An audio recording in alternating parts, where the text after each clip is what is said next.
एक स्टोरी बताती हूँ। एक ने सोचा कि मुझे वो पारस मनी, पारस पत्थर आता है ना, वो क्या उसकी विशेषता है, लोहे को टच करता है तो लोहा सोना होता है। तो उसने क्या किया, वो तो ढूंढने निकला।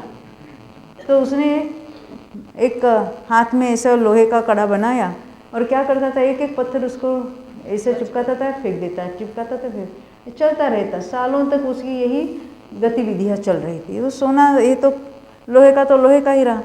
करते करते करते एक दिन अचानक उसके ख्याल में आ रही, ये तो सोना है। चुचू क्या हुआ, यानी उसको पारस मणि तो लाभ हुआ था, उसको सोना करके उसने फेंक भी दिया था। तो ऐसा इसको ज्ञानी का समागम हो भी जाएगा, उसकी क्या चिंता है। जो हमें उपदेश मिल रहा है, उपदेश की सत्यता को पहचानना है और उपदेश को ग्रहण करके निर्णय के प्रति चले ना। हो सकता है कोई ज्ञानी मिल गया हो आपको, पूर्व में भी मिल गया हो सकता है ना।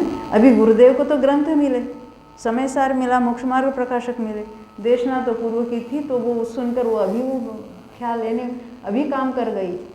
वो कितने भाव तक चलती है क्या, उसकी चर्चा करेंगे अभी हम। यानी देशना नहीं कहकर उसको छोड़ नहीं देना है।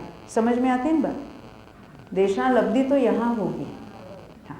और अभी जो उपदेश मिल रहा है वही हमें कार्यकारी है। अभी उसमें से कोई ज्ञान ही मिल जाएगा आपको, तो उसके कारण हमारा कार्य रुका है ऐसा भी मत सोचना। क्योंकि निमित्त तो होते हैं, जिसकी जो पात्रता होगी तो उसको सहज निमित्त भी मिल जाएगी। उसकी चिंता, उसकी व्यग्रता, कोई आकुलता करने की जरूरत नहीं। तो हाय हाय पंचम काल है, हाय हाय अभी ज्ञानी कहाँ ढूंढे, कुछ ढूंढने की जरूरत नहीं है। ज्ञानी आपको ढूंढते हुए आपके पास पहुंच जाएगा, डोंट वरी।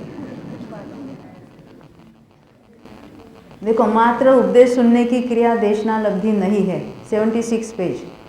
देशना लब्धि नहीं, जिसको देशना यहाँ मिली उसकी बात है। देशना लब्धि वाला जीव तो अपने स्वरूप संबंधी उपदेश अत्यंत रुचिपूर्वक सुनता है।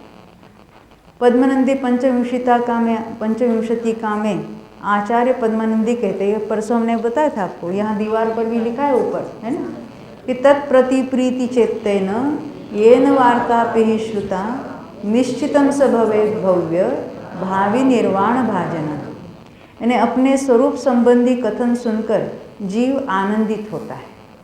उसके संबंध में अधिक जानने की उसे तीव्र जिज्ञासा और उल्लास उत्पन्न होता है।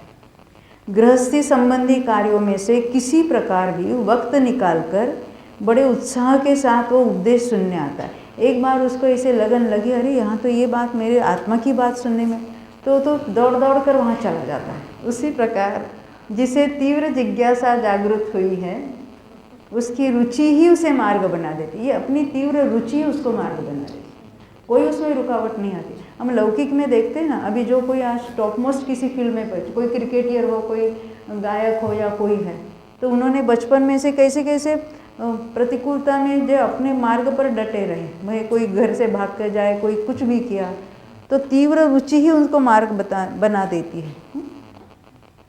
विषय कषाय की बातों से, यानी लौकिक जो कोई हम चलती है बातें, उनसे उसे तत्व श्रवण में अधिक रस लगने लगता है। व्यवसाय में होने वाला आर्थिक नुकसान भी उसे देशना सुनने में बाधा नहीं डालता, उसे विचलित नहीं करता। यानी जहाँ हमें तत्व की बात सुनने को मिल रही है, उस मौके को वो नहीं छोड़ता।